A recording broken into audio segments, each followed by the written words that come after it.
intervention in the education sector in terms of provision of infrastructure and instructional materials. I would also in the future, going forward, in the very near future, also look at scholarships, because I'm inundated with requests for school fees.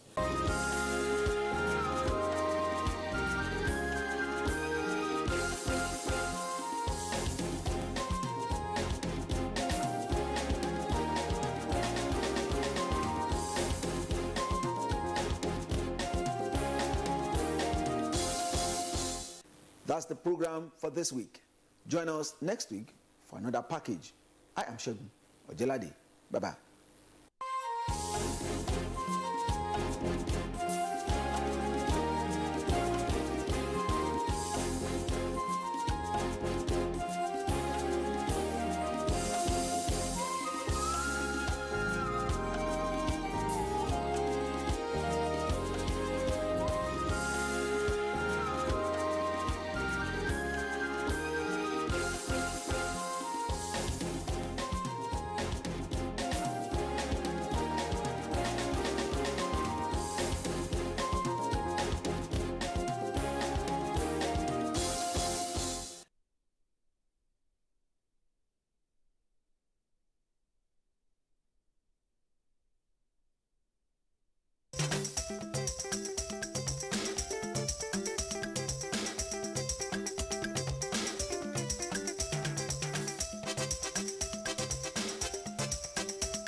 More than 4,600 cases recorded since the outbreak of meningitis in the country as hope rises to check the scale.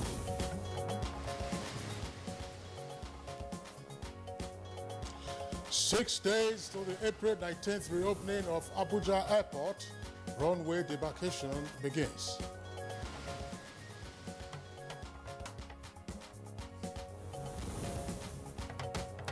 Investigation into alleged $17 billion stolen from undeclared crude oil and liquefied natural gas.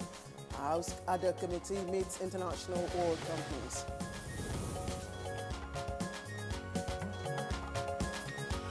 And on Good Morning Nigeria today, we focus on the widening global conflicts.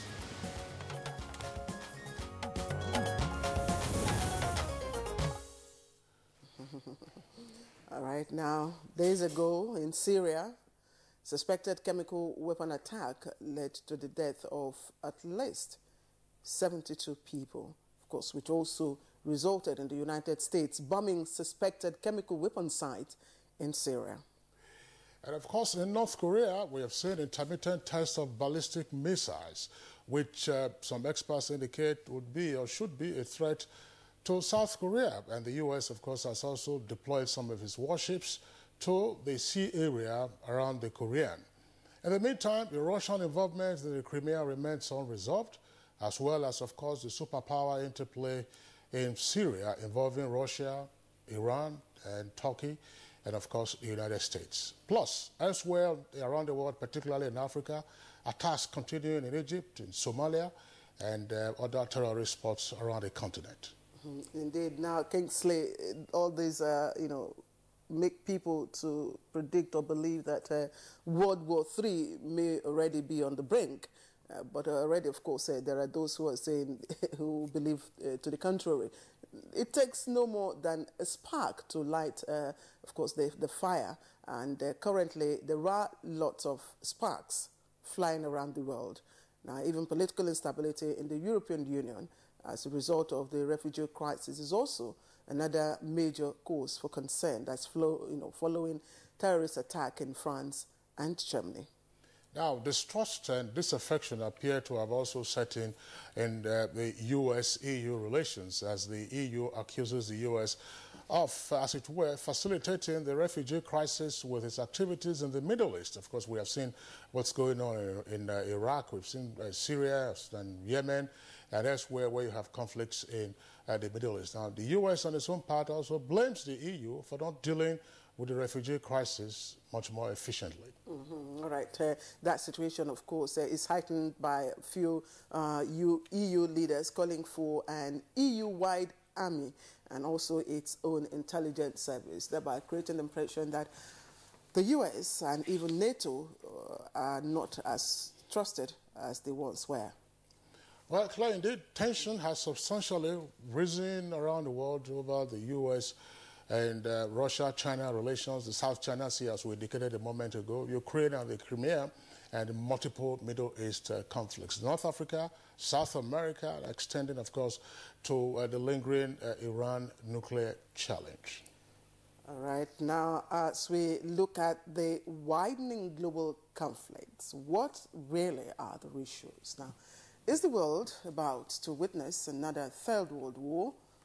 Well, the answer is blowing in the wind, and that's the subject matter for our conversation on today's edition of Good Morning Nigeria, Thursday's edition. And of course, as always, it's always good to have you with us on this program. My name is Claire Adelabu Abdulrazak. Thanks for joining us. And of course, in addition to the questions that my colleague Claire just raised, we shall also be looking at how to effectively manage the many conflicts that have risen around the world. Do we still have, as it were, an effective policeman, or do we have an effective policing system? President Donald Trump is less than 100 days in office, but we have also seen what has happened in Syria with the launch of cruise missiles. The cruise missiles were launched, but for what purpose? And what are the likely reactions from the other side? Russia and Iran have also indicated that the U.S. understands and knows full well its capacity to respond if it gets provoked in Syria. Again, these are the issues. The Korean Peninsula is also... Yeah, that's right. North Korea has said, listen, it's also capable of responding. Now, the United Nations Security Council, of course, continues to exist as one of the world's primary international institution for resolving conflicts. But we don't know how the UN Security Council functions with the veto power exercised by any one of the 5 permanent members. It played out yesterday, Kingsley. It played out yesterday. Absolutely, it did. I mean, it's resolution. Well, the same way the United States also abstains from or otherwise vetoes resolutions pertaining to operations in Israel and its Palestinian neighbors. So these are the issues our experts shall be taking a look at in the course of the program later this morning. My name is Kingsley Osadolo, and I join my colleague Claire in welcoming you to this edition of the program, reaching you as always on the network service of Africa's largest television network, the NTA. Now, in the course of the program, of course, we shall have our regular complimentary segments. In the meantime, we're going over to the newsroom, and our newscaster is ready. Good morning, and welcome to the news. I'm Olajide Bello. 4,637 suspected cases have been recorded since the outbreak of meningitis in the country. There is, however, a ray of hope as efforts to stem the outbreak are said to be yielding positive results. We're expecting by this weekend 823,000 vaccines from the UK. They have been approved by the World Health Organization. I'm talking about quality-wise. And the is a special kind of vaccine that's called the conjugate vaccine, which has a longer protection of about 10 years than the usual vaccine which we have been using before, which is called the polysaccharide vaccine. That one gives protection for about 2 or 3 years. As of now, about 420,000 people have been vaccinated in Zamfara State, and I can tell you that we are beginning to see the plateau. That is to say that the epidemic is no more rising, it's beginning to flatten out, and we hope that's going to come down soon. Away from health matters now, the federal government has declared Friday 14th and Monday 17th April 2017 as public holidays to mark the Good Friday and Easter celebrations. In a statement from the Ministry of Interior, the federal government enjoined Christian faithful and Nigerians in general to extend the spiritual benefits of Easter, which include love, peace and sacrifice, to their daily living. It also urged Nigerians to support President Muhammadu Buhari in his efforts to build a strong and viral nation. And to the aviation sector, ahead of the 19th April deadline for reopening of the Nnamdi Azikiwe International Airport Abuja runway marking, which is the last aspect of signaling the completion of works, began this Monday. To avoid speculations by the social media, online journalists took a tour on progress of work at the airports and was conducted, and this ended with a positive impression. Vision of the runway. What remains is the part of the lightings and the markings, which is going on simultaneously. With pockets of attacks by Boko Haram terrorists in some parts of the northeast, the Nigerian Air Force says it has launched a new air operation in the fringes of Sambisa Forest, where the terrorists are believed to have migrated to. Air Components Commander Operation Lafia Dolo Air Commodore Charles Onwas disclosed this in Yola while briefing journalists on the activities of the command in the first quarter of 2017. A few days ago, our ISR aircraft maintained visual over BHT in Arege and track them as shown on the screen. You can see we are using the infrared, and that's why they are visual. Efficient communication of the ISR aircraft with the Multinational Joint Task Force eventually led to the dislodgement of these terrorists in a firefight. In this encounter, about 57 BHT were killed, and many of them were injured, while technicals, weapons, and ammo were recovered. And away from security matters now, Northern delegates at the defunct National Conference 2014 have enjoined the people and government in the region to key into all federal government agricultural and small and medium enterprises programs as a way to curtail unemployment and boost the economy. The delegates also maintained their position against implementation of the Confab report under any guise. We call on our security forces not to relent or rest on their oars until Boko Haram is totally flushed out of the northeastern part of our country. What we are trying to do as the country most devastated by our attempt at development, we feel we should right now focus ourselves, minimize all the distractions, and try to focus on key areas that could uplift all of us. Normalcy has returned to Damaturu, the Yobe State's capital, following a clash between the military and police personnel, which created panic among residents in the early hours of today. In a joint briefing, Commander 27th Task Force Brigade, Boni Yadi Brigadier General Aminu Bande, and Police Commissioner Yobe State, Sumonu Adeyemi Abdulmalik, said the situation is under control. We are going to set board of inquiry. We are going to set military police investigation. If it warrants sending the officer for the court martial, he will go.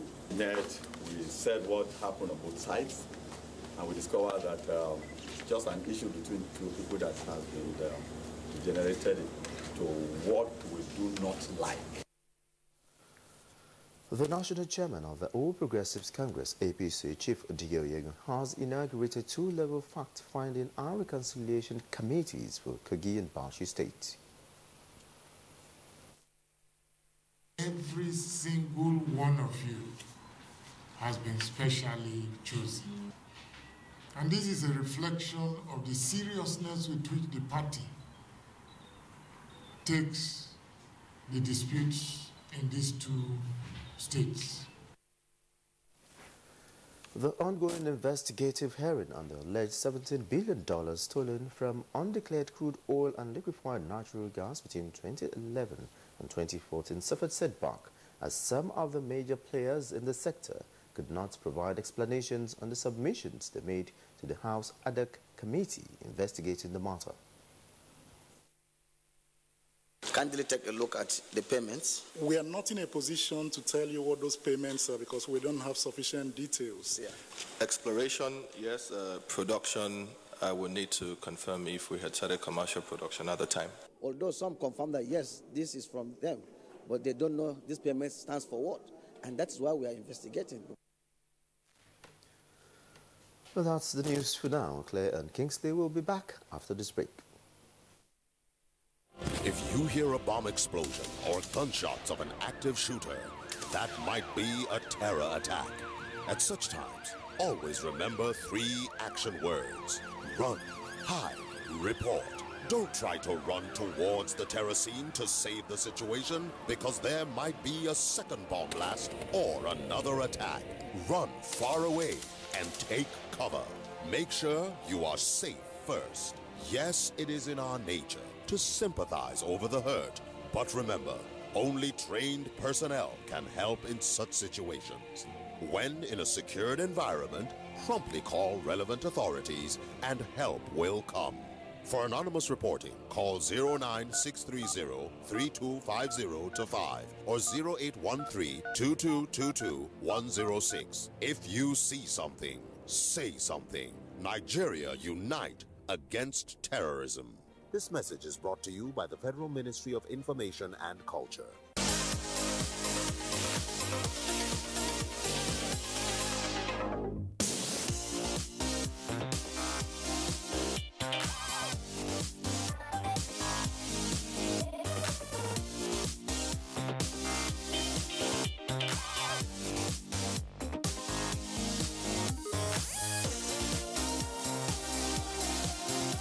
From Douglas Road roundabout to Nazi, you will not get your home till 8 o'clock, 9 o'clock. But now, you can leave and get your place under 5 minutes because of this Akati road.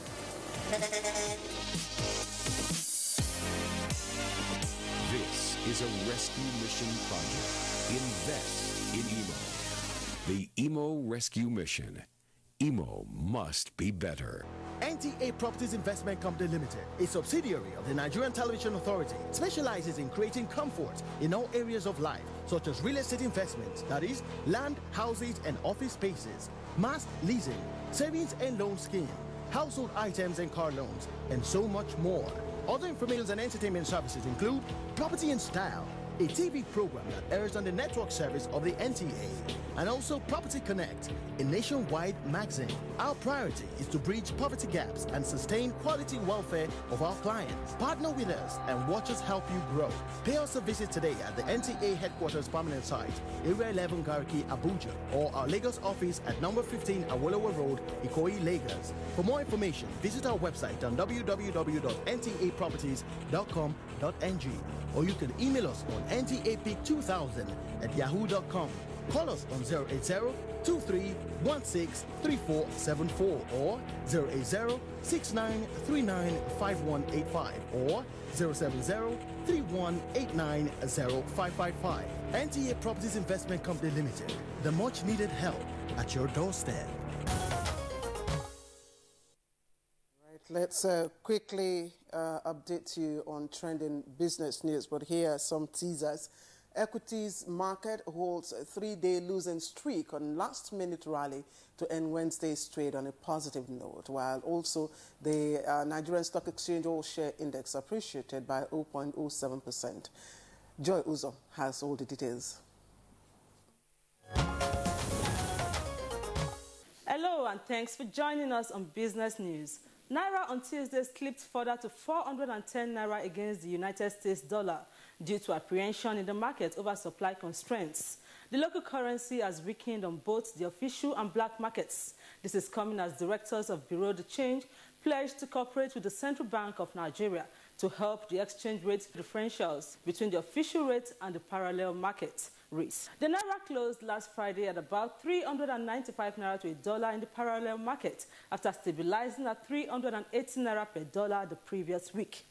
Uganda's central bank has cut its benchmark lending rate to 11% on Wednesday from 11.5%, saying core inflation would remain around the bank's mid-term target over the next 12 months. The cut is the 7th in succession since last April as policymakers rein in on borrowing costs from a peak of 17% reached after a surge in inflation.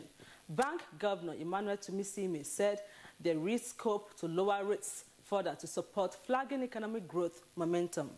The World Bank cut Kenya's economic growth forecast for this year by half a percentage point to 5.5%, citing drought, sluggish private sector credit growth, and rising prices of oil.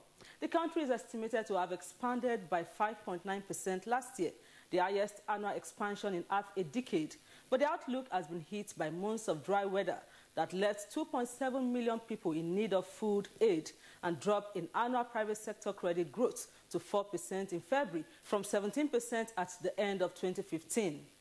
In its latest report on Kenyan economy, the World Bank said growth would pick up after this year, driven by the expected normalization of rainfall, a firmer global economy, a rebound in tourism, and the resolution of challenges curbing credit growth. Now, a quick look on how the equities market fared this Wednesday on the floor of the Nigerian Stock Exchange.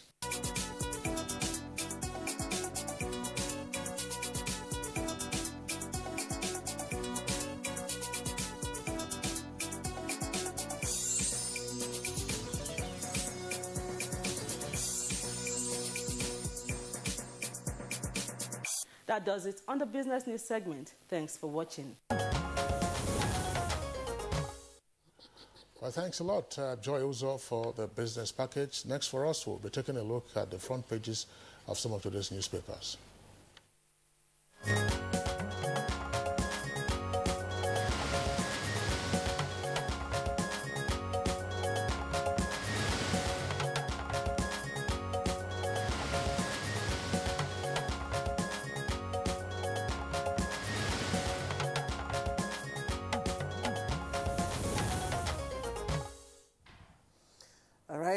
You're welcome. If you've just joined us, you're on to Good Morning Nigeria, and this is the newspaper review segment, and we have Bayo Atobi in the house. Bayo. Good morning, Claire. Good morning, sir. Good morning, Kinsley. Good morning, Nigeria. All right, Bayo, pleasure to have you join us. Claire, you want to begin? Okay, let me quickly take the leadership newspaper this morning, and its lead report is, finally, Presidency opens up on Magu. Finally, Presidency opens up on Magu. That's the lead story, but it comes with about 3 riders. He remains EFCC boss despite Senate's rejection, and that's attributed to Oshibajo, that's the vice president. And EFCC raids Adoke's house in Kanu. Lost graft cases, temporary setback, legal experts, and all those stories you can find on page 5. And DSS foils Boko Haram ISIS plot to attack UK and US embassies. You can see the story just talking there on the right column. And PMB, trending at the bottom, nominates non-executive directors of CBN board. And Easter, federal government declares Friday, Monday public holidays. All right, let's take a look at the front page of the Daily Trust. And we do that by looking at the composite photographs. There are 4 photographs on the front page of Daily Trust with a caption, EFCC finds over 15 billion naira in Lagos home. You can see that the caption to that says, foreign currencies and naira notes found at House 16, Osborne Road in Ikoyi, and that's in Lagos, and it took place yesterday. Details of the story can be found inside at page 5. Now, immediately below that, you have Northern delegates reject Jonathan's confab report. That's the conference, National Conference report of 2014. Details of the story can be found on page 8. And DSS foils attack on US and UK embassies. That's on page 4. And Arik Air owes creditors 387 billion naira, and that's attributed to AMCON. Details of the story can be found on page 13. Now, moving up the front page of the Daily Trust, just below the nameplate, there is this headline, Mirinda and Lucozade unsafe for consumption. That's attributed to the CPC. Details of the story can be found inside at page 4. Now, the lead story says 3 cops, that's 3 policemen and 1 soldier killed in Yobe Army and Police clash. So those are the front pages from Daily Trust this morning. Bayo. Yeah, we have a crowded page this morning, and let's start with probably the one that the Minister of Information attempted to dispel. The Federal Executive Council met yesterday, and it was presided over by Vice President Professor Yemi Osinbajo. Minister of Information has clarified that President is in town. He was attending to other issues. He looked at the agenda of the day, and he thought it was light, and therefore the Vice President should preside. He said people may be wondering that is the President sick again? He said no, he is not ill. In fact, the Secretary to the Government of the Federation was with him, and they were working. And it was expected that either later yesterday or early today he will be back in the office. It may be recalled that the President returned to the country on the 10th of March, and it's exactly 1 month today, March 13, when he resumed office. Meanwhile, the report you read clear that the presidency has indicated that it did not find the indictment of Mr. Ibrahim Magu by the DSS is strong enough reason to replace him. This clarification was made by Professor Yemi Osinbajo, who said that they have clarified that the president felt that the DSS report was not meritorious enough to withdraw the nomination. He said we should commend the president for not even interfering with the DSS. The DSS came up with a report, and the man refuted it. He says that the president is satisfied with Magu's explanation. If he wanted to interfere, he could have ordered the DSS to keep quiet. And therefore, the president reserves the right to say, this is who I want. And it is also not peculiar to Nigeria, he cited. He said recently, the U.S. Senate refused to confirm Jeff Sessions as Attorney General. Yet, President Donald Trump went ahead and made him Attorney General. He added, the president does not necessarily need or to seek Magu's confirmation, going by Section 171 of the 1999 Constitution. And that section says the powers to appoint some persons to some category of office is by the president, and it also holds the power to remove such persons from the office, and is vested solely in the president. It may be recalled that the law that requires the Senate to confirm the EFCC chairman is actually in the EFCC Act, and it cannot be superior to the Constitution. So will this now put to rest the, quest by the Senate? I am very curious. You recall that there is a reconciliatory committee put up by the executive and the legislature. Exactly. In fact, the part of the executive is led by the vice president, and this statement is coming from the vice president. Meanwhile, I just wonder, these are very important constitutional questions that are being raised.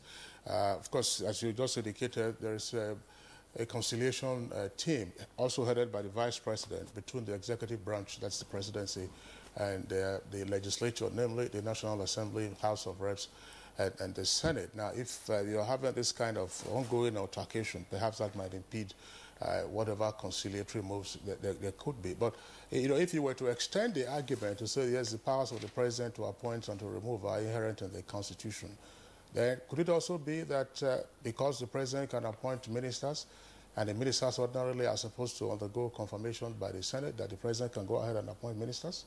Well, or ambassadors, or some such other persons, who ordinarily would require their nomination to be confirmed, such as the Chief Justice.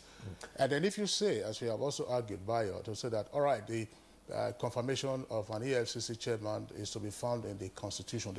Is to be found in the EFCC Act. Well, the EFCC Act should be read in conjunction with the provisions of the Constitution. The Constitution grants validity to laws that have been validly passed. And so those laws, of course, cannot be in conflict with the provisions of the Constitution, but they must be read in conjunction with the provisions of the Constitution. If a law says, look, go for confirmation, then... For me, I find this a very interesting development. Yes. It is good for the development of our democracy, yes, and we should not shy away from seeking constitutional interpretation from the courts, so that we can move on.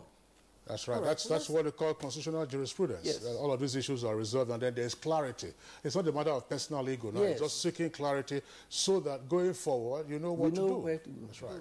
All right, by the way, we're still discussing one or two subjects. Yes, I was going to talk about the EFCC's initiative having discovered another huge sums in Ikoyi, but there are conflicts from the reports in the newspaper. Some papers are reporting $43 million.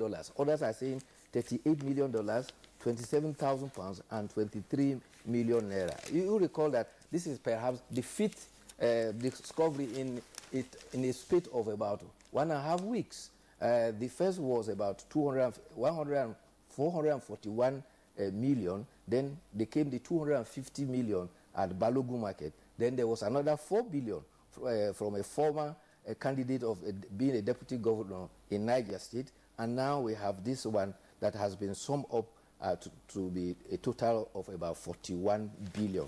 They had to bring in bankers with their machine to be able to count. All right, Bayo, let's quickly take a few more papers. I think we just have less than few 3 or 4 more minutes to go. Nigerian pilot, terrorism, DSS false attack on UK-US embassies. Details of that on page 5.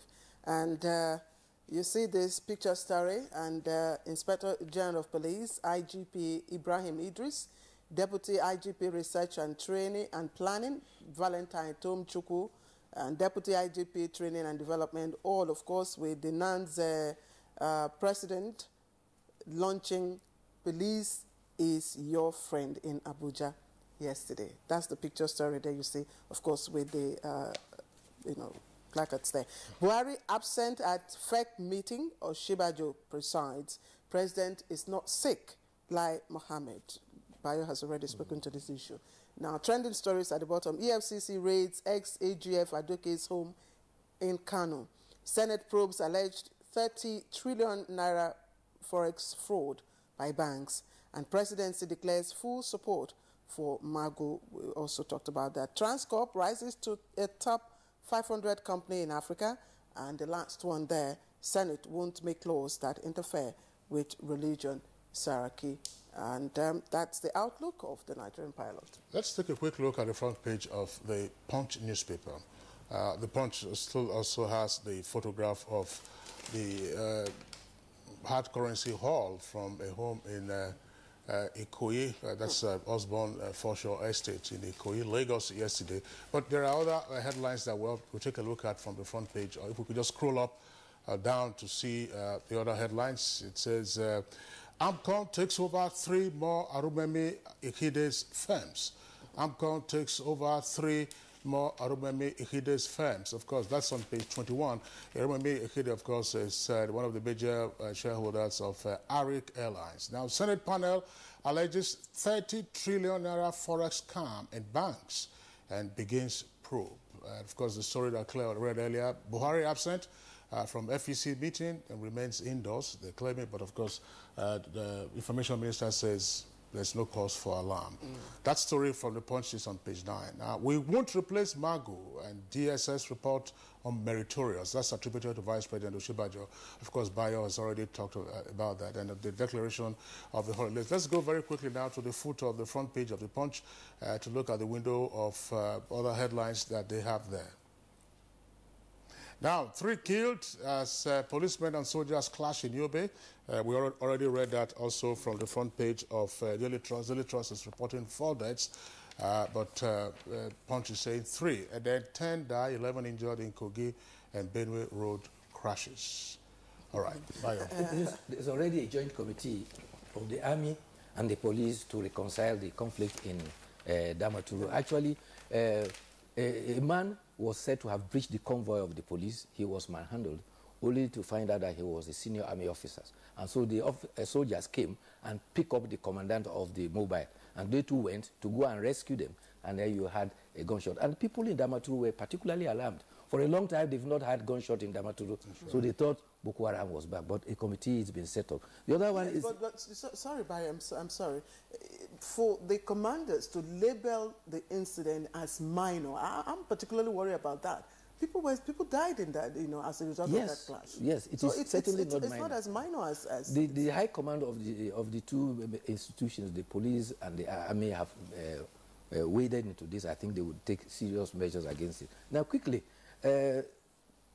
Consumer Protection Council has declared that 2 drinks, Mirinda and Lucozade, have benzonic acid higher than what is acceptable. However, they cleared others. But the concern here is issues related to food and drinks is the ambit of the National Agency for Food and Drug and Administration. And the other alarm is that 2 soft drinks that were exported, which is the genesis of this, was said not to be good enough for UK.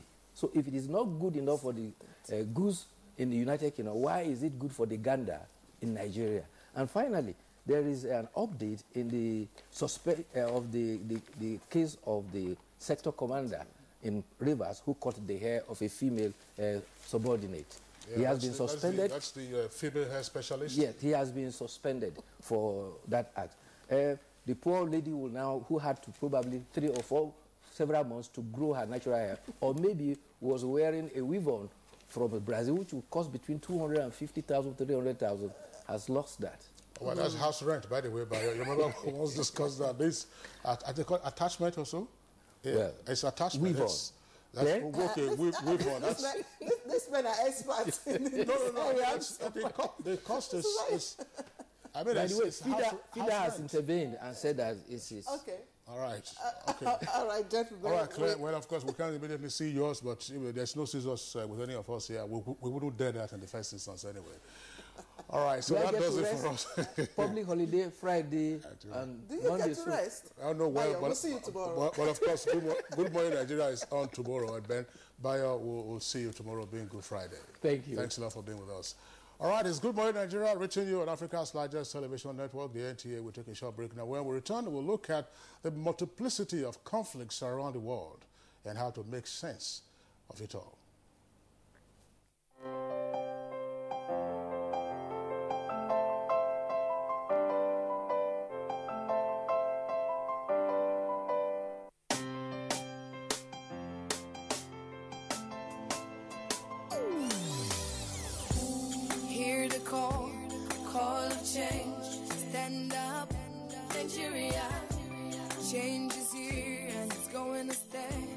Change begins with you. Oh yeah, make we go. But it's also let the change begin from within. Look at you, oh Geruola. Change begins with you and me. Change begins with me. Change begins with me.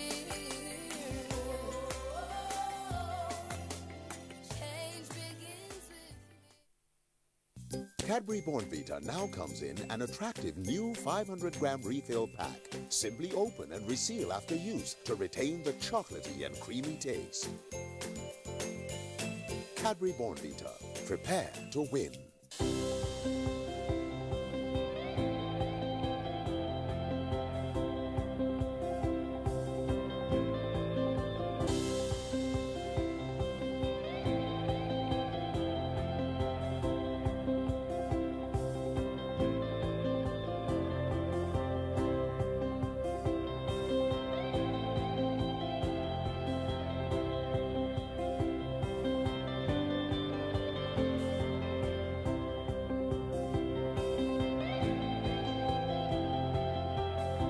It is with joy that I've received Our Excellency's gifts. I want to say that may God continue to bless and reward her. And so, on behalf of Garki Hospital, we are grateful.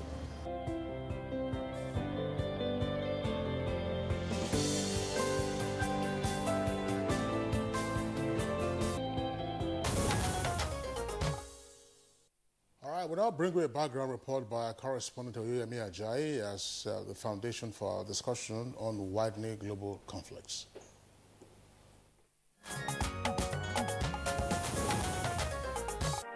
President Roosevelt, Prime Minister Churchill, and Generalissimo Chiang Kai-shek united in the war against the Empire of Japan.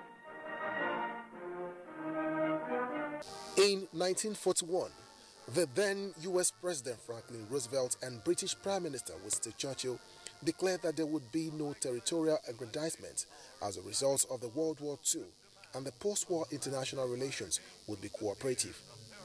It was also agreed that disputes between states would be resolved through peaceful negotiations and not the use or threat of force. This agreement birthed the Atlantic Charter, which eventually became the basis for the creation of the United Nations in October 24, 1945. But despite this, it cannot be concluded that there is peaceful coexistence among countries. The world has developed to be a global village, meaning every country is to some extent related or connected to one another. And this has made the decision in a part of the world to have direct, indirect or ripple effect on other parts. This development has led to the alignment and realignment of nations along power blocks and nations that will best protect their interests, as no nation can exist in isolation. Over time, power has continued to evolve around unipolar, bipolar and multipolar in international politics. In order to protect its relevance in Committee of Nations, countries intensify efforts at enhancing their stockpile of weapons and military equipment.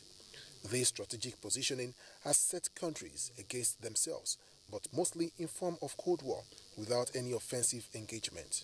However, suspicious relations between the United States, Russia and China, as well as developments in North Korea and Syria, appear to escalate global conflicts. The consistent launching of missiles by the North Korea has brought countries on the edge of whether it would lead to World War III, judging by verbal threats of war by countries, especially the United States. Despite warnings and sanctions from the United Nations and the United States, North Korea has successfully launched short, medium and long-range intercontinental ballistic missiles, leaving the United Nations seem like a toothless bulldog. Taking a cue from North Korea, some other countries have called the bluff of the United Nations by creating deadly weapons, even chemical weapons, just like Syria that launched a chemical weapon which killed scores of our citizens, including children. The brewing feud between US and Russia is another cause of concern to the world. Vladimir Putin, the Russian leader, recently expressed reservation over US President Donald Trump's disposition. Countries in Africa, especially in Kenya, Somalia, Mali, Sudan, Libya, Egypt and even Nigeria have also not been spared due to the terrorist attacks from the Islamic State of Iraq at the Levant, ISIL, Al-Shabaab group and the Boko Haram insurgents. The question now is, what could be done to put a stop to all these global conflicts in the world? Also, how can the United Nations reclaim its pride of place as the strong world body it ought to be? One question continues to dominate. With widening global conflicts, is the world about to witness a possible Third World War?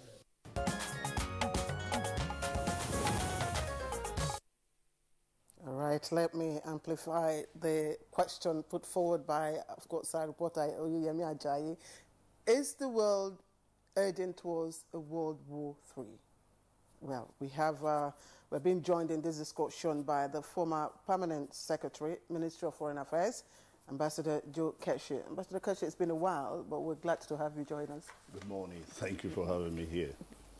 And also here in the studio from the Department of International Relations and Diplomacy, Bayes University, Abuja, Dr. Samson Nzeribe. Dr. Nzeribe, good to have you. Thank you.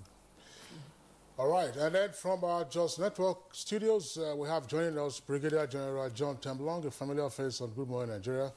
He's president of the Alumni Association of the National Defense College and was pioneer commander of the Multinational Joint Task Force in the Northeast. General Temblong, I'm delighted to have you join us again today.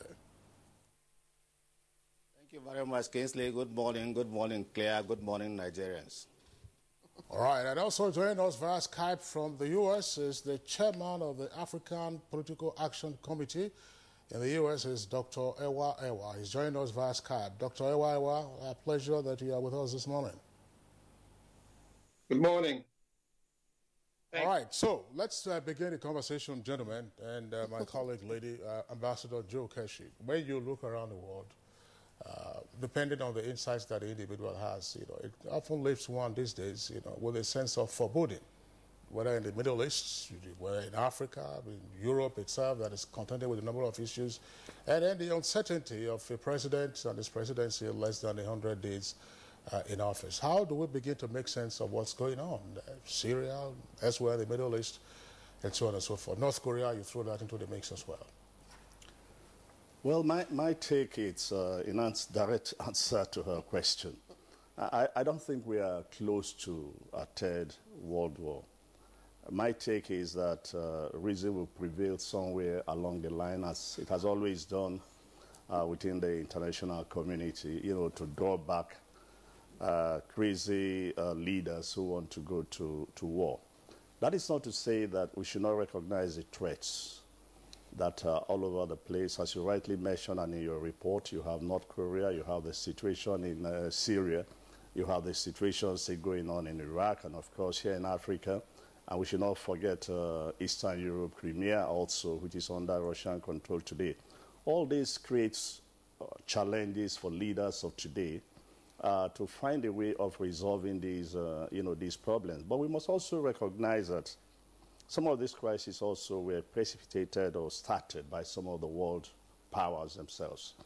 Some of us have always maintained that the unfortunate attack or effort to remove Saddam Hussein created situations in the Middle East that still reverberate till today and has virtually destroyed sanity in the Middle East. Not too long ago also you had the Arab Spring and the rest of them.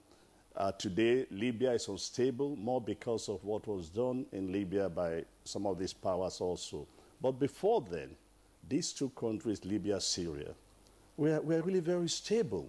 Yes, there were dictators in these countries, but they managed to hold on to, their country peacefully.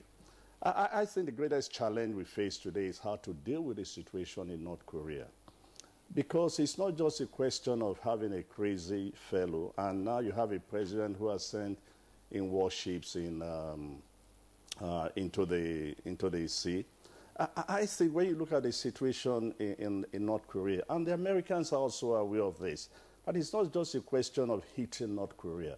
You are going to start another war that will affect, in particular, South Korea and Japan. North Korea today can successfully hit the center of Seoul very easily, and that could start its own crisis. So my hope is that the leaders of the United Nations would, all come together and see some reason why everybody must pull back.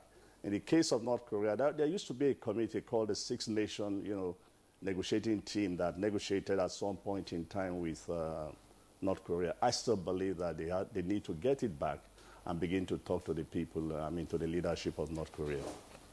All right, Dr. Nzeribe, now, you've heard the views of Ambassador Joe Keshi, but let me just again sound the, observation or the review of probably a foreign observer and his views. He believes that the unleash of tomahawks in Syria may be the one of Armageddon.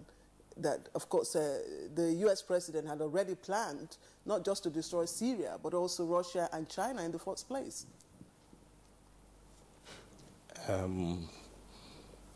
No, I don't think, even if he planned that he can do it. You see, what is happening in the world now is just a failure of U.S. hegemony in the world politics.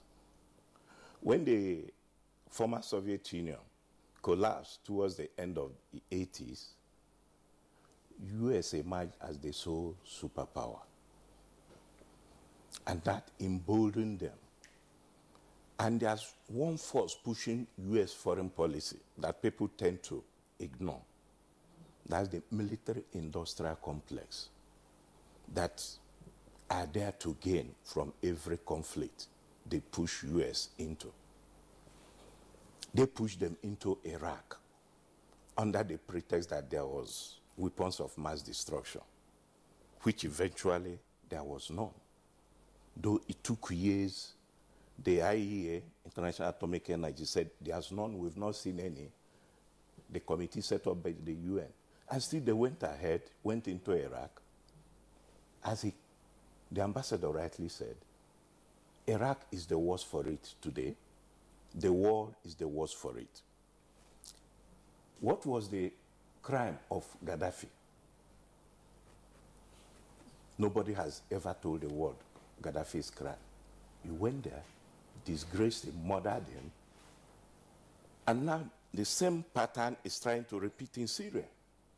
But do we know for sure that there was a chemical attack on Syria? No. It has not been proven. It took the world how many years not to prove that of Iraq? And this strike just happened. Within 2 days, you've concluded. There has been no investigation, no international investigation, as the Russians are saying. That needs time to be proven, yes, that Assad really did this. If he did it, it was wrong, but he was sending the tomahawk the answer. If you do the same thing you did in Iraq and in Libya, in Syria, seeing where the world is from the 2 previous adventures, I wonder what will happen in Syria and in the world. The Islamic State is already there. So if you remove Assad, who takes over? The same thing in Iraq and Libya. I'm sorry, but from the reports, that medical experts who have actually treated some of the victims, including children, gave, there were evidence of, reactions from chemical substances. Yes, there's no doubt that a chemical attack took place. Chemical attack took place, but by who? Okay, so by who? By who? That's the question. The Russians are saying yes. The Syrian bomb mistakenly hit a warehouse where these chemical weapons were stored by the ISIS rebels. That's what they said. And now you are reacting immediately. You've not allowed this thing to settle down to do a proper investigation. And you went in with your Scud missiles. All right, Dr. Samson Zeribe, thank you very much. We'll return to you later in the conversation. Dr. Ewa, you've listened to the 2 guests with us here in the Abuja studios. Now, let's back up a bit and then try to also make sense of the historical sense of what is unfolding now. Former President George Bush, the son, had come up with the so-called axis of evil. North Korea is still prominent on that axis, if you will, and of course Iran is hand in glove with Russia over Syria, and then we see the continuing conflict in Iraq. And now you have a president of the U.S. who is, well, according to accounts, inexperienced in foreign policy. Under 100 days, he has ordered the launch of cruise missiles into Syria with all kinds of potential ramifications. What exactly is played out either in terms of foreign policy conceptualization by the U.S. or indeed the actions of other independent states amongst the so-called axis that George Bush, the son, had conceptualized years ago? Thank you. I think that those are very valid questions, and everything that has been said relative to global conflict is correct. And unfortunately, our new president, you can see that his policies are evolving. For the past 24 hours, everything that has been said during the campaign has been turned around. He has now been able to bring in experts, military experts, who have started advising him on what to do, and he's listening. But if you take a look at what transpired during the campaign, more than 95% of what he said during the campaign was America first. He discounted the existence of NATO. He also said that everything that was supposed to be done relative to giving other nations assistance would be stopped because he regarded America first. Now, when you look at these types of behavior, you will see that it emboldens those individuals, the neocons, who felt that there was nothing that America can do to sustain itself unless it begins gradually to make America itself first. Do not give out possible aid to any other nations. Now, because of that, and because of the way the world looks at America as one of the best, the most powerful nation, people are beginning to withdraw. Look at what is going on in France, Brexit. Now you look at also what is going on in North Korea. Everybody wants to be a world power, but we cannot be world powers by taking advantage of what America is trying to do right now, bombing other places. Let me go back to what our ambassador has already said. There is a gradual as well as continuous power grab by Russia, by America, by France, and so many other nations.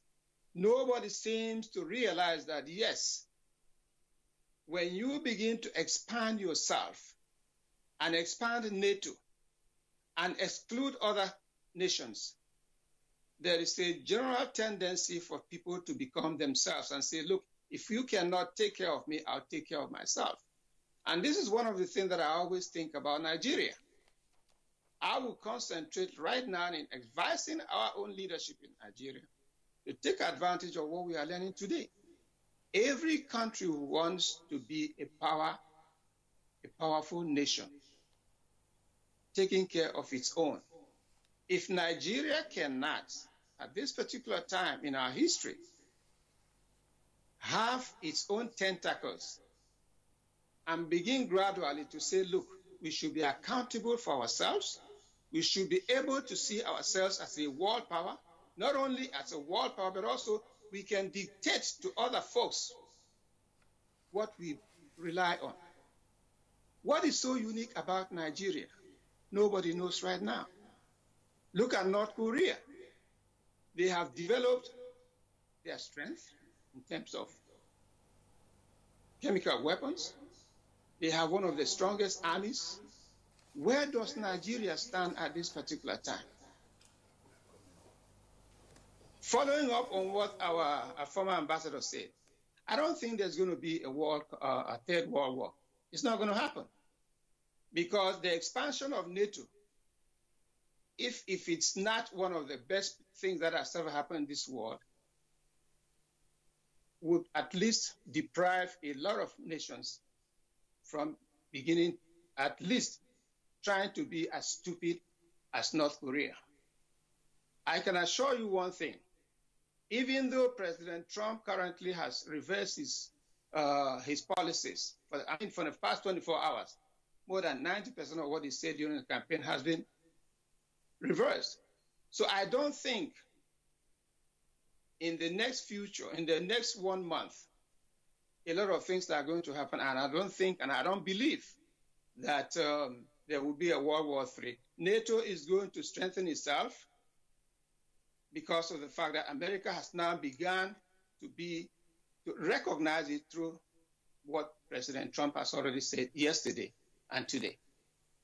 So I don't think there will be any World War III, but all of these nations like North Korea, Iran, and whatever, they are trying to at least contain themselves and let people understand that, yes, they can sustain themselves without dealing with America at this particular time. That may change.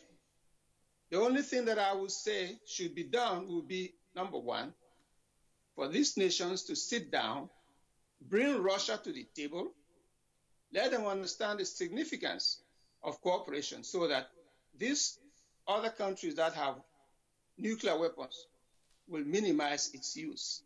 And hopefully the world will be in peace. But I will tell you one more thing, sir.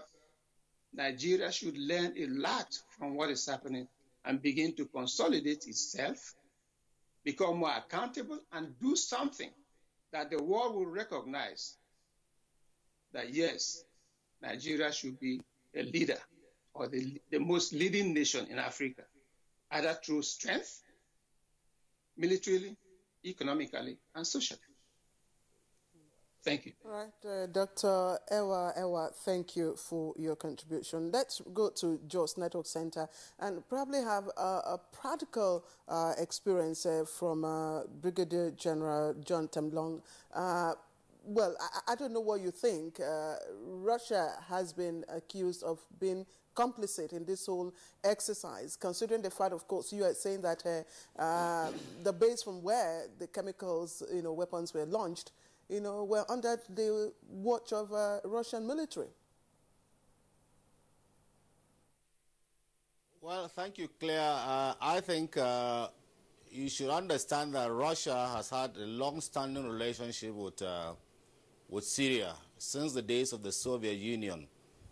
And it has remained an ally for that matter. And Russia really is scared about a unipolar world that was developing after the collapse of the Soviet Union, America being the only hegemon around the world. And so Russia decided to rebuild its military and its capability and capacity that it should be able to match the U.S. So over time, you found that they had been testing the waters in Crimea and even in the seas and open skies. You found that Russian bombers have been flying U.S. warships and the rest, buzzing them and the rest.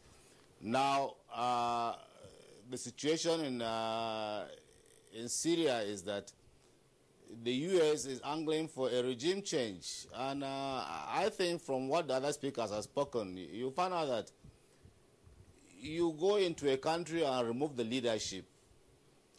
You create a vacuum and instability in those areas.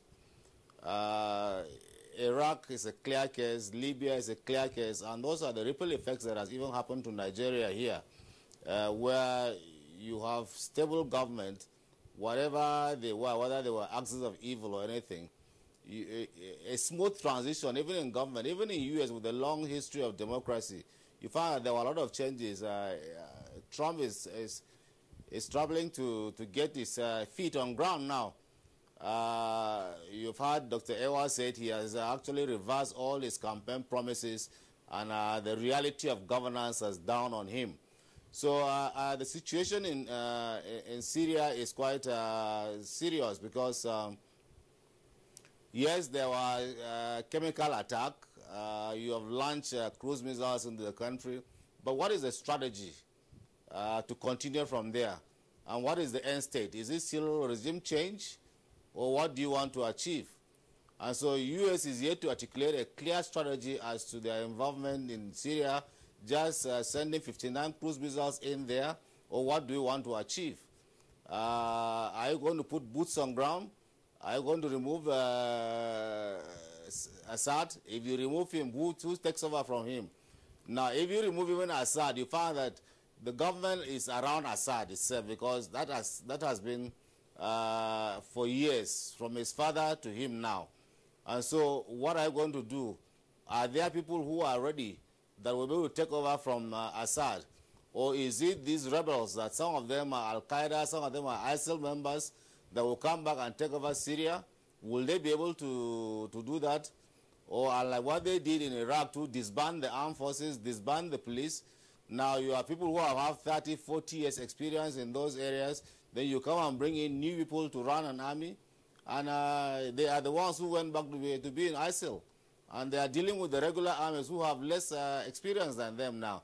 So it's a very messy situation we are there now in Syria. I hope it has to be handled with reason, and the strategy that will be developed will be the one that will take into consideration the overall domino effects of what will happen should you just go in for serious military strike in that area and then change the regime as it were. All right, General John Temblong, thank you very much. We will come back to you later on in the course of this conversation. But there are a number of points that have been highlighted by the other guests. So we'll return to our Abuja studios and Ambassador Joe Keshi. As you very well know, and I'm sure the other guests, also know, as well as some of our viewers, world events are often directed by only some prominent global actors, as it were. President Donald Trump, as we now know, is reversing himself on some of his campaign promises. So his cardinal promise was America first. How do we put that in the context of what is playing out in the meantime? In Syria, he has launched Tomahawk cruise missiles, and there's no indication, what the ends are supposed to be in launching those missiles. But in doing that, it's already provoking the ire of Iran, and of course, you have the Russians also responding. Now there are warships already targeting North Korea. North Korea and South Korea are still technically in a state of war, notwithstanding the armistice that occurred 60 years ago. Can America overextend itself by precipitating wars or conflicts outside and still have America first, as Donald Trump has indicated? This is the simplest question you've asked me. You will recall that throughout the election period that we had the pleasure of being with you all here in the studio, I kept saying that the institutions of state will moderate and change Donald Trump. And it's happening. When Donald Trump spoke to a number of African leaders in the early days of his administration, I don't know whether it was in your studio here or some other forum, I said, Donald Trump has started to read his briefs. Today, Donald Trump, for the first time, has also started to listen to his strategic and political advisors. For a president that promised America that they would win and get so tired of winning, he has not won anything since he became president. He has almost lost the battle for the immigration thing, which is now being challenged in court.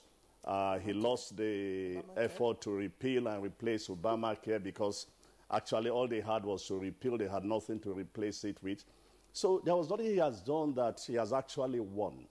And so when this came, bear in mind that his first reaction was, I promise to mind my business. I am the president of America and not the president of the world. But overnight, he did a U-turn simply because somewhere within the strategic and political advisors saw an opportunity for him. And for a president that is 37% in terms of popularity today, since the action was taken, his popularity has gone up to about 60-something% among the Republicans. But let me put the whole thing in a context, in a way that we can understand what's going on. I'm not too sure this is a failure of American hegemony, because today America still remains, in terms of military power, the most powerful country on earth. And you could see the number of ships is actually sending out to North Korea, and no country has that capacity to do that. But we must not forget, as the general rightly pointed out, that after the collapse of the Soviet Union, one of those who felt very angry and determined to rebuild what is today Russia was Putin. And he has done that so well, rebuilt the military, and was also himself trying to assert and remind the world that Russia still remains a force to be reckoned with. And Syria, an old ally, provided him an opportunity to actually, get into the fray. And this is exactly, what we are seeing that is, that is happening. Under President Obama, look, all Obama said that, yes, we are strong, but we must deploy the military in a responsible manner, which, of course, is not what is being done here. But when you put the totality of it together, I still maintain that somewhere along the line, negotiations will begin, because if you just isolate and limit yourself to the situation in North Korea, it will be very foolish for anybody to go to war in that part of the world today, more because a number of countries will be affected, including China. The only reason why China has not pressed or taken any action against North Korea is the fear that if anything goes wrong in North Korea, a lot of that population is going to flow into China. The Koreans, South Korea, it's all equally being careful in dealing with North Korea, because it's aware of the fact that North Korea could hit even the city of Seoul itself. So at the end of the day, I still believe that this is world powers, the United States, trying to assert, I mean, Donald Trump in particular and his team, trying to remind everybody that, look, we are still the most powerful, we can do this and so on. And of course, it plays very well at home for the president. You also have Russia trying to assert itself that we are still a world leader and we must be reckoned with. So it now left to the rest of us, particularly United Nations, to see whether it can bring everybody together and begin to find a peaceful way of resolving this crisis, even to the extent of whether we have to break up a country like Syria, because as things are today, very few people can actually see a way out of Syria. Assad controls a very small place. The rebels have another place. The Kurds have, quite a number of places in that part of the world. So there's so much confusion in all this, which again, going back to your first thing, was created by the world powers themselves. Absolutely. So until we can find a way of everybody sitting down and finding a solution, we are probably going to have these attacks and reattacks continuing and no solution in place. And Assad will remain in power. Okay. Bear in mind that this is 7 years. We've been trying to remove him. Yes, Ambassador Keshi, here are some of the issues going on. Russia, of course, in response to U.S. action, has also suspended the confliction zone. Is that what it's called? The zone where, of course, each party, for once, had the other about the missiles. Now, that is there. U.S. has also not reneged on its resolve to, stand against ISIS rebels. So how might this action impact on the collaboration against ISIS? No, look. When Russia got involved, it claimed it was there to fight ISIS. But Russia was actually bombing the opponents of Assad, whom the United States was supporting. In fact, at some point, we must put this, understand it. At some point, the United States, before President Obama left, stopped supporting or sending arms because they were not even sure who they were supporting.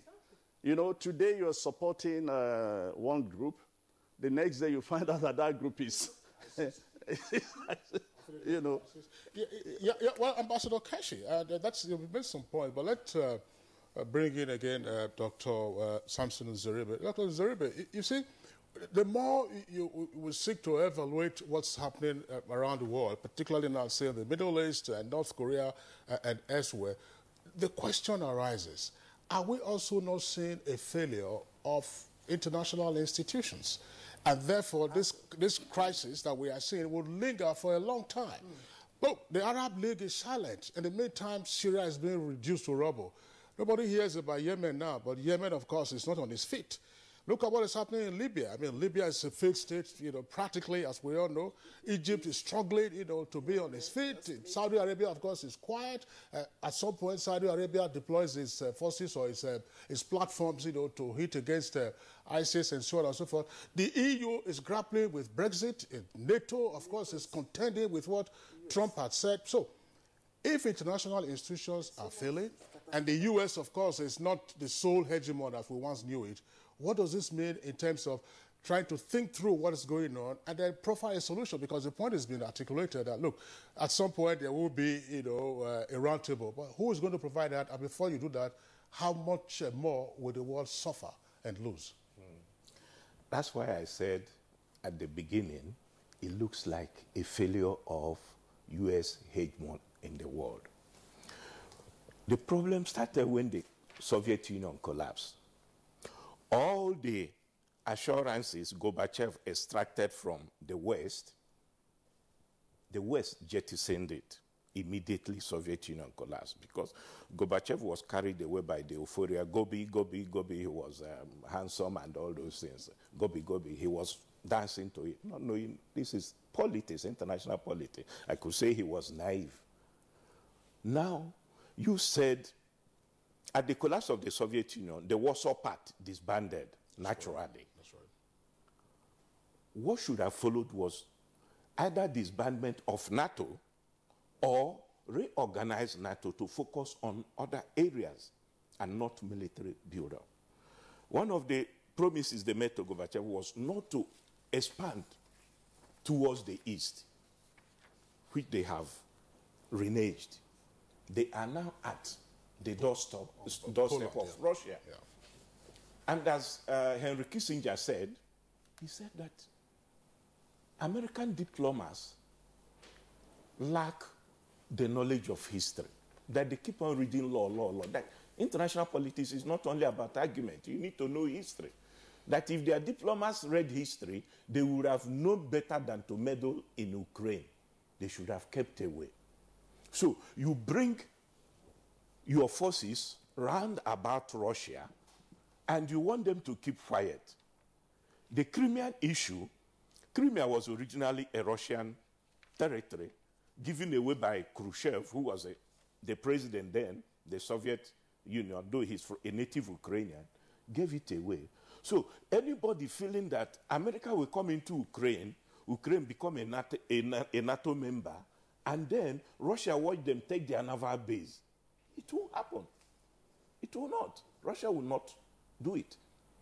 So that's why Russia said, okay, if you're entering into Ukraine, go ahead, but we take our naval base. Simple. That was international politics. Look at Syria. What is playing out? Russia wasn't involved in Syria ab initio, but when they saw what was happening and tried to analyze, I think the world at a stage will be grateful to Russia for intervening in Syria. Why? History has seen what happened in Iraq. You went into Iraq, you wanted a regime change, you got it. Where was the plan B of how to keep the place stable? Now the world is worse off. The same thing happened in Libya. You removed Gaddafi, there was no plan B. The whole place went up in chaos. And the ripple effect is going around the world. You have extremists moving into France, Britain, Belgium, Netherlands, everywhere. So Russia thought twice, if we allow this to happen again in Syria, the world will explode. And they went in. This thing could be settled politically, not a military. Yeah, what platforms politically? That's the part of the question. What platforms? If the existing, if the existing international institutions are actually ineffective. That political platform can only bring Russia, US, Iran, that is already there, and the Arab nations round a table. If you remove Assad the way they want to remove him by force, as they did the two previous ones, it will be counterproductive. Whichever way they want to do it, Russia has said it is a political solution. If they ease Assad out politically, peacefully, and find a way to put somebody there, it must be the Libyans and the Syrians themselves that elect somebody that will be there. If you come and impose, as the world has done in the two previous states, it will be counterproductive. UN can only be a moderator, because as far as the UN is concerned, when America wants anything, it gets it, whether with approval or not. All right, let's pause it for a moment. Let's go over to Dr. Ewa, of course, joining us from Skype, via Skype. You've just listened to Dr. Nzeribe here, of course, and his opinion. But earlier on, Ambassador Joe Keshi did make a point about Donald Trump, probably beginning to take advice, from his experts. But if that being the case, I'd like you to tell us what the voting Americans think about what his actions, have been, and what are they saying? In addition to whether or not the international platforms that moderate world peace have failed in their responsibilities or not. That was a question Kingsley put to Dr. Nzeribe. Thank you very much. I think my other colleagues have been very, very articulate in pointing out the historical perspectives leading to all of these wars or confusion. My general point is this: America still remains a military-industrial complex, and they would like to continue being that, because for the past 8 years during the Obama administration, we did not do a lot in terms of selling arms to a lot of countries. And if you look at what has happened right now in the last 24 hours, folks who are what we call the war hawks in America have supported what Trump has just done in Syria. The right-wing populists have also supported that. The Democrats are mostly folks who supported Clinton and the resistance movement. Some of them have supported what the president has done. However, what they are looking for is a positive exit to that. The question is, what is the next phase? You have gone in to do this, then what? And as my other folks have indicated, until there is a very clear indication, a public policy initiative that tells us after bombing Iran or Iraq or whatever, this is the major thing that we have to do. It cannot be solved by force. It has to be by moral persuasion, bringing everybody on the table and hammering out exactly. There is something that we haven't talked about, and I don't think it's necessary, but I'll point it out. Look at what is going on in the Middle East as a whole. Israel is there. The Palestinians are there. We have not yet resolved their issue. We have Iraq and Iran. We have not yet resolved those issues. And as others have indicated, all of these things were caused by the United States. There is no exit right now, positively. And if you look at what we here in the United States are looking at, every person who has looked at the bombing of Iraq has said, okay, fine, if you have done that, now tell us what to do again. Bernie Sanders supported the bombing, but was very, very skeptical. The leftists, the anti-war machine, which are some of the progressives in this country, are now saying that, yes, please provide us evidence to show that, yes, it was Assad who brought the chemical weapons to that place, as one of our individuals have already said. Now you go back to the libertarians.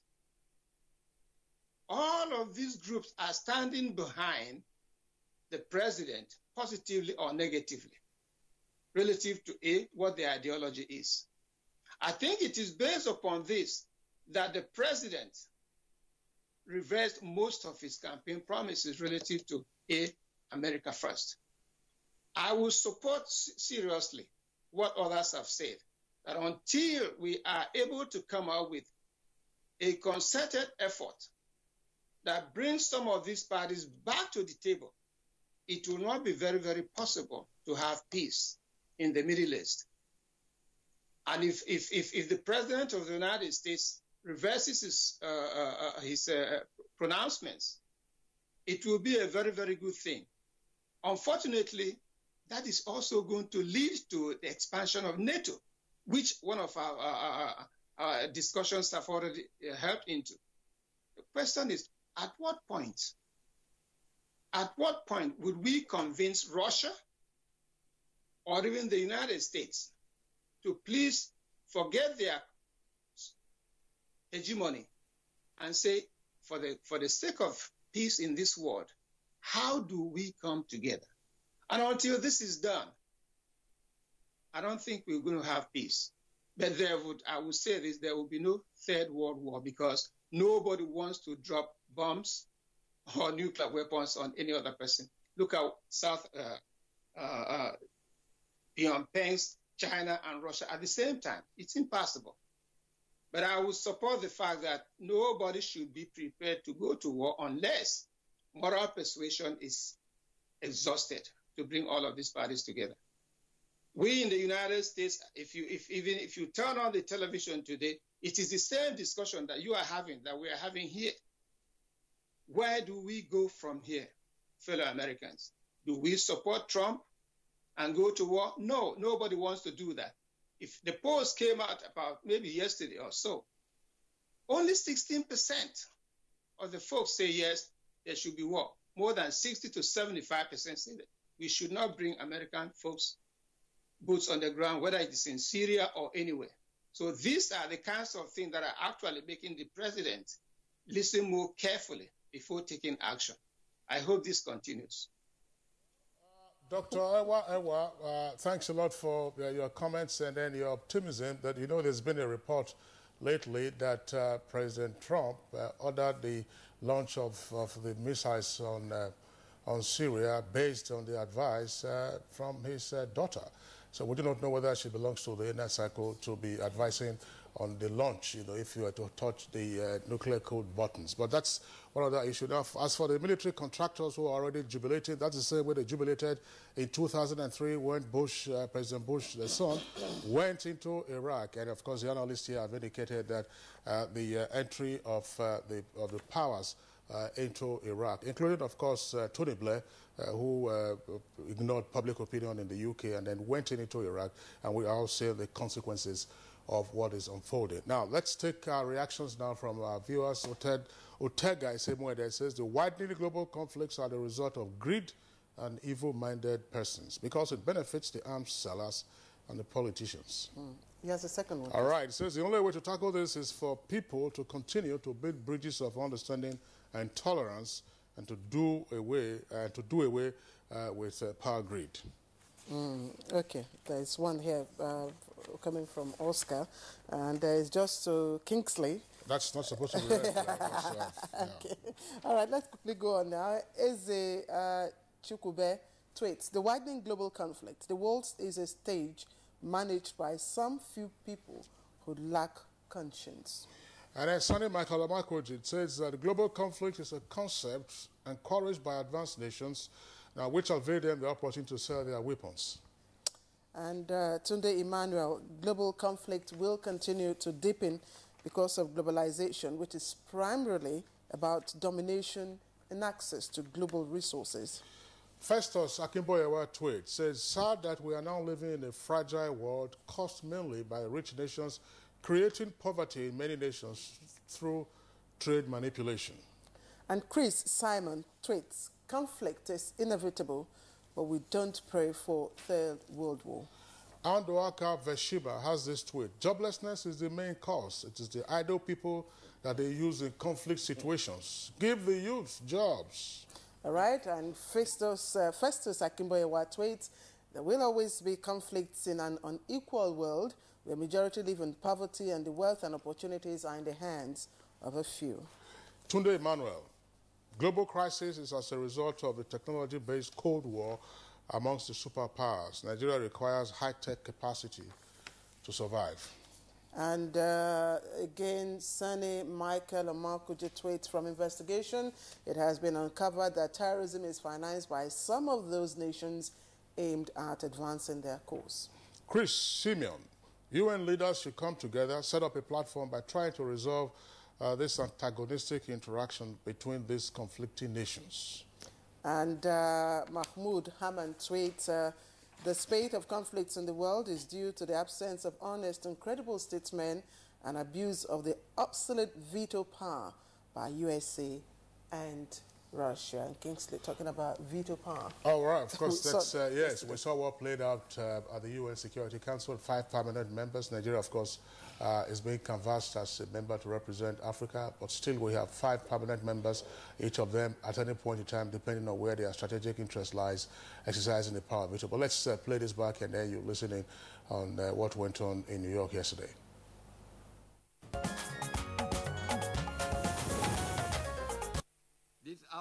Staffan de Mistura, the UN envoy to Syria, holds regular monthly briefings at the Security Council on the situation there. But after last week's alleged chemical weapons attack and the US airstrike in response, this one was more highly charged than most. Let us view this moment of crisis, and it is a moment of crisis, as a watershed and an opportunity perhaps for a new level of seriousness in the search for a political solution. Mr. de Mistura urged the US and Russia to work together, and even as he was speaking, US Secretary of State Rex Tillerson was meeting his counterpart Sergei Lavrov in Moscow. But those talks weren't enough to prevent yet another display of gridlock at the Security Council in a vote on a resolution condemning the alleged chemical weapons attack. With those in favor of the draft resolution, please raise their hand. Those against? This resolution was brought by the so-called P3, the US, the UK and France, and it's the fourth draft resolution on Syria to come before the Council over the last week or so. But the wording just wasn't acceptable for Russia, as it called for an investigation into that alleged chemical attack in Syria. So the Kremlin cast its 8th veto on Syria in the last 6 years. Russia said the document prejudged who was responsible for the suspected gas attack. The main problem was that the draft resolution by the Troika appointed the guilty party prior to an independent and objective investigation. This is an approach that is incompatible with legal norms. China appears to all relevant parties to adhere to the general intention of solving the Syrian issue through political solutions, the principle of the issue being owned and dominated by Syrian people. We also called on all to support the role of All right, now that's a report there. You see the acknowledgement to China Global Television News for that report on what transpired at the UN Security Council. Now let's expand the conversation and go back to General Temlong in our Jos Network Center. General Temlong, now let's reduce this to our own national strategic interests. As we said, the conflicts are widening. Now, how do we as a country, begin to make sense of what's going on in terms of global economic forecast and how this might impact our plans or programs so that we are not caught napping, assuming, things begin to give way? Thank you very much, Kingsley. I think as a nation we must look at this thing in a strategic context. We were caught unawares, and I would say it was seriously, because when the Arab Spring started, you found out that Nigeria was happy that Libya, having been a thorn in our flesh for many years, Gaddafi was going to be out. But there was no strategy put in place to see that if Gaddafi went off, what would be the domino effect of that on us? In the end, we found out that a lot of the Libyan arms got into the hands of Boko Haram. A lot of the Libyan fighters who went in to fight there got into the hands of Boko Haram. So we have a situation where we were happy that our arch enemy was going off, and yet we didn't prepare for what the ripple effect will be. The same thing with what is happening today. I think we should be even most concerned, not about a world war per se, but if these weapons of mass destruction falls into the hands of terrorists, and terrorism has no borders. Some years back we were talking about suicide bombers in Lebanon, in Israel and the rest. Today, you have young girls lacing themselves with explosives and blowing up places of worship and people all over the place. If these weapons of mass destruction get into the hands of terrorists, what will be the effect on Nigeria? We must look at this. We must look at the technologies available too, and if they are able to get part of these things, delivery means might not be a problem, but since they are able to blow themselves up, they can deliver this by not through projectiles. No, they can blow them. Now, what about our economic interests in all these things too? Because somebody alluded to, the first law of survival is self-preservation. Nigeria must look at ways of preserving itself and expanding and increasing its elements of national power in a way that we should be able to play the role of a hegemon either in Africa or West Africa, so that we can leverage on our strength, on our population, on our God-endowed resources to be able to protect and project Nigeria positively. We cannot sit down and be expecting that people from outside will come and solve our problems. They will not. if we were able to build our coalition now and finding out that the multinational joint task force, since coming into place, have been able to create some leverage for us to prevent Boko Haram from moving freely from Cameroon, Chad, Niger into Nigeria, hit back and run back. That means that we need to have a strong base and a leadership role that we're able to harness the other African countries or African countries around us to be able to bring peace and stability in Africa, to bring economic growth and prosperity for our own sub-region. That will bring stability that is much needed in Africa. You find out that most African states cannot stand on their own, even when they have crisis. If Nigeria could hardly deal with Boko Haram as big as we are, then you can imagine those small African countries. Somalia today is a failed state. Libya is a failed state. Kenya is grappling with ISIS there. DR Congo. You can list them up. Somalia, Liberia would have been gone without Nigeria. Sierra Leone would have been gone without Nigeria. You can go on counting. And if we are not able to learn from these experiences and start building a nation and building our military and resources and national elements of power to be able to leverage on this and get Nigeria out of the wood first and then help other African countries, stability and prosperity will become a problem for us. Right, Brigadier General John Temlong, thank you. We'll come back to you. Ambassador Joe Keshi, if the UN Security Council, could not, effect the resolution, and the G7 could not also sanction Russia, what are the options available now? Well, I would have loved to react to what the General said, but let me go back to your question. I think at the end of the day, the Arab world need to sit down and decide what they want. We've not talked much about the effect or the role of religion in this conflict. And religion is also playing a big role.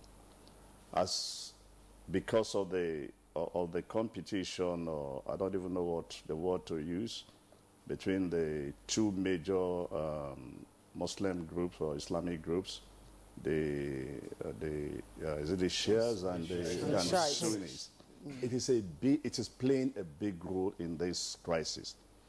And so I take the position that if the Arab world decide that they want peace today, they can actually achieve that peace by getting themselves together and talking, because at the end of the day, it is the Arab world that is being destroyed, not the United States and not Russia. Not Russia. So they have to decide whether they play down on religion, come to their senses, and decide to save, to save their region. If they don't do that, we continue to have this crisis. What might trigger this? What might trigger this reaction from? No, at the end of the day, they have to decide on their own best interest, because you see, look, there's been a prediction that even Saudi Arabia is under threat. No matter how much you try to destroy, ISIS. By the way, Al-Qaeda, which of course came also, part of it came from ISIS, it's again on the rise.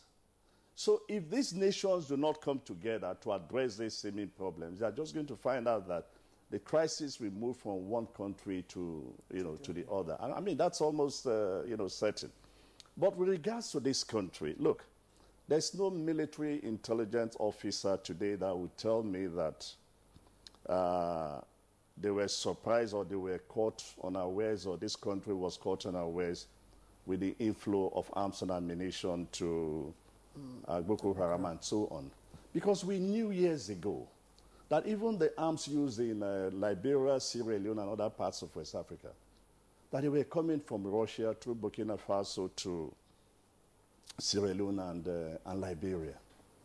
Besides that, I've always maintained that this is a country that fought a war, came out of the war, did not rebuild its military. We went to Sierra Leone, Liberia. We depended on import. In fact, some of us could argue that the war lasted so long in these countries because of the fact that when we needed critical arms and ammunition, we had to wait until we receive them from the rest of the world. When are we going to develop our own capacity and capability? And as long as we remain an import-dependent nation, we are militarily weak.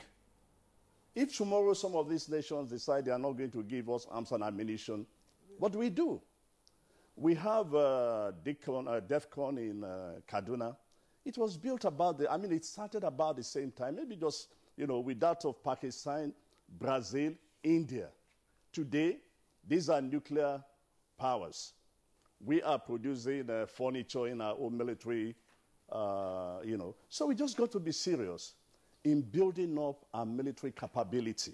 I've said this many times, that we need to begin to look at the future. We need a very strong and powerful military and mobile military. Not the size, but a military that can really defend this country. The fact that a bunch of ragtag people we see on television, called Boko Haram, could hold this nation to ransom for almost 5 or 6 or 7 years should trouble us in this country, that we do not really have a military that can protect this country if we have to fight 2 wars at the same time. Why? Because after the Civil War, we did not build up the military. After the various military expeditions we've had in a number of other countries, we did not see the necessity to build up our military and build up our intelligence. Because at the end of the day, it's an intelligence thing. How did Boko Haram expand to become a threat to this nation? And nobody saw it? I refuse to believe this. So it's a question of the fact that how do we begin to say, look, going into the future, we need to build our military, we need to improve our intelligence, because these are the 2 things that can maintain the security of this country. Ambassador Joe Kashi, but thanks a lot for the perspective you just introduced with regard to upscaling our military capability. But the question as to why we failed to build our military after the Civil War, and then as well as peace enforcement and interventions in some West African countries, those issues could be explained by the fact that we were under military rule, and one of the cardinal objectives of military rule had to do with regime protection and survival. You saw what happened in 1985 after the abortive coup against the regime of General Ibrahim Babangida. The Air Force lost its wings. It's only in recent times that the Air Force has started to gain its wings back, and it's also proceeding ahead with some research and all other points. But the point the point you made earlier is noted. But Dr. Samson Uzeribe, let's again bring in the economic perspective. If, Ambassador Keshi mentioned that, look, if the Arab nations are unable to resolve this, and then you are seeing the resurgence of Al-Qaeda, or some other elements of ISIS, seeking to destabilize the Middle Eastern region with their plenitude of oil and so on and so forth, how will that, together with the other conflict zones that we have touched on in the world, affect our own strategic thinking as a nation, and then our own planning in response to all of this? Because don't forget, each time we talk about our plans and programs, we always talk about events occurring on the international plane. Are we well suited, to make these projections? Well, if you mentioned economically, how do we move forward as a nation? If the crisis is, you see, in international politics, you have to play your game. We are here saying how to douse the tension internationally. But then, where it could not be doused and this tension erupts again, engulfing that Middle East, that's where most of the oil comes from. We're aware of that. Yes, it will be to our own benefit. The prices of oil will go up. It will be to our own benefit. But then, what have we done with the benefits we've had previously?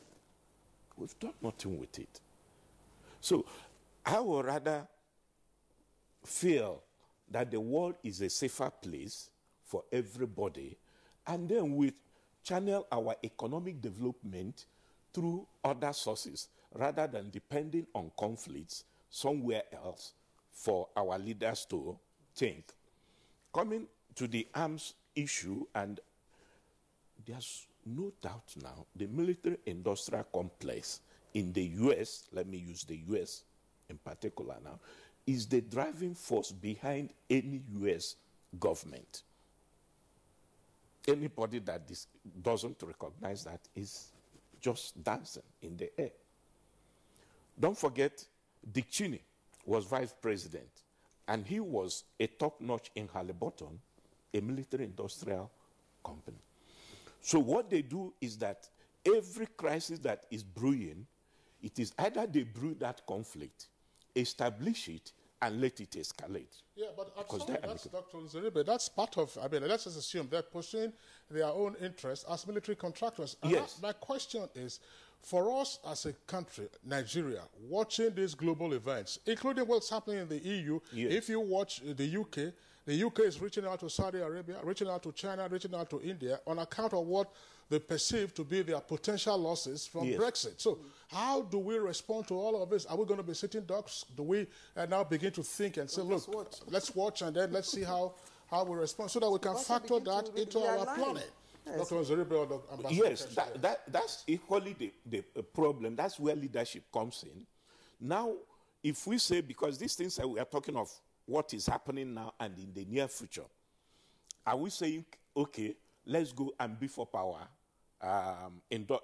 military-industrial complex, which we've lost? We could have done that immediately after the Civil War. But because of those that were at the helm of affairs, ethnicity played in. Oh, these people produce so much, they were able to sustain this one on their own. If we go and encourage them now, they will take the credit that is coming from there. That's just why the military did not bother to develop what we had during the Civil War. But it's not late. They can still go back to the drawing board and start doing something. This country could have been a major arms exporter, at least to the near abroad, the African nations. So, I was listening and I watch. That's international relations is what I think. When I hear Nigeria aspiring to be a member of the Security Council, I sit back and laugh. I laugh. I said that you want to just be a local champion. Look at the people sitting in the UN Security Council and try to compare yourself to them. I couldn't compare Nigeria. Ambassador Keshi has been in New York, by the way. So yes. Look at, it's been in New York. Yes, so yes. Look at Russia. But of course, yes. Look at Russia, yes. China, America, France, Great Britain. The 5 permanent members. Now, you put Nigeria that cannot just solve its economic problem, could not handle Boko Haram on its own. You want to go and sit at the UN Security Council. Ambassador Keshi has been an advocate. Ambassador Keshi has been an advocate of... I don't want them to be there. Nigeria shouldn't be there. We have problems home that we should solve first before going to be there. There's something wrong in having aspirations. Okay, thank you. I agree with you. There's something wrong in having aspirations. Right, but Kingsley, yes. Sorry, before you go, look, on this economic issue, you know, there are quite a number of things that is worrisome. We are going to China to get some loans. Chinese are going to America to invest. I don't know whether you get the... Massively. You know, massively.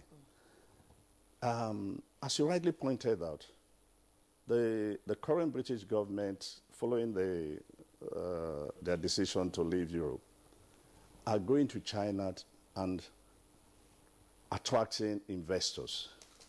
They're going to Australia, all over the world to attract investors and so on. What does that tell us? Very simple. That except we make our own environment conducive for investors to come, it will be very difficult for investors to come in. My hope is that the new document, economic document, that has just been put in place, and we're waiting for more details as the Minister of National Planning has said that they would come out with the implementation strategies, that this would actually open up the economy so that we don't go around the world looking for loans, but be able to attract investors who will bring their money to invest in this country. Because at the end of the day, this country is attractive for investors when you look at quite a number of things. You have the population, you have the market, and the rest. But we still need to do quite a couple of things in order to attract investors rather than going for loans from everywhere in the world. All right, that's Ambassador Joe Keshi, former Permanent Secretary, Minister of Foreign Affairs. We'd like to thank you for your insight always in our discussion this morning. And then we also would like to thank Dr. Samson Nzeribe of Bayes University. Dr. Nzeribe, thanks for being here today. And also going to Dr. Ewa, who joined us via Skype from the U.S. We'd like to thank you for being part of our discussion. Thank you, sir. Okay, and Brigadier General John Temlong, always a delight today. You were at our Jos Network Center. Thanks for being here today. Thank you very much, Kingsley, and I'm glad you can comment more on military issues now than before. Great. All right, well, that does it for our discussion segment of Good Morning Nigeria. We'll take a short break now. So what's up, sweetheart? You really look like you're up to something. I have a secret. Okay. I'll be going to Europe next week. Seriously? Yeah. Like you have your visa, your passport, your plane ticket? No, not that way.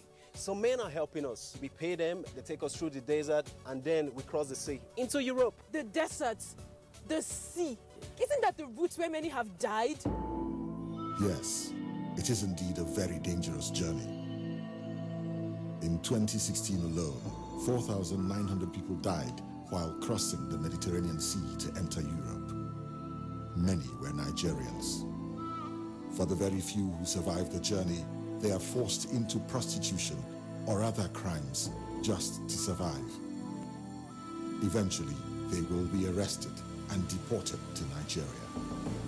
Don't be a victim. Don't go this way. This is a public service announcement brought to you by NTA.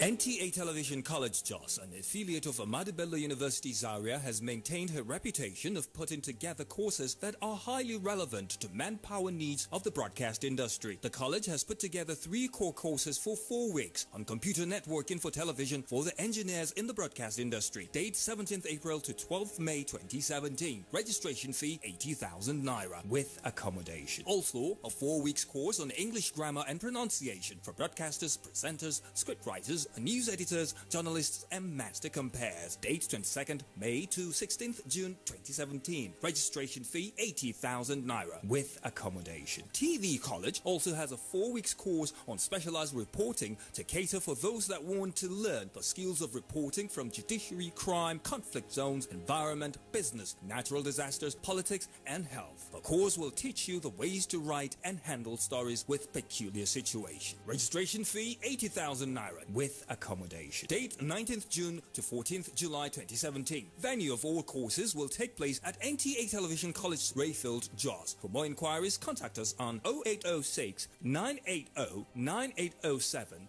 0703 660 7155 or email us at ntacollege@gmail.com. NTA Television College, Jos, training you to be the best you can be. You won't believe what I'm going through here. It's all men talking about sports. All right, let's get the real sports news now. And Real Madrid of Spain and Monaco of France win away from home in the first leg of UEFA Champions League quarter-final matches to set the stage for explosive second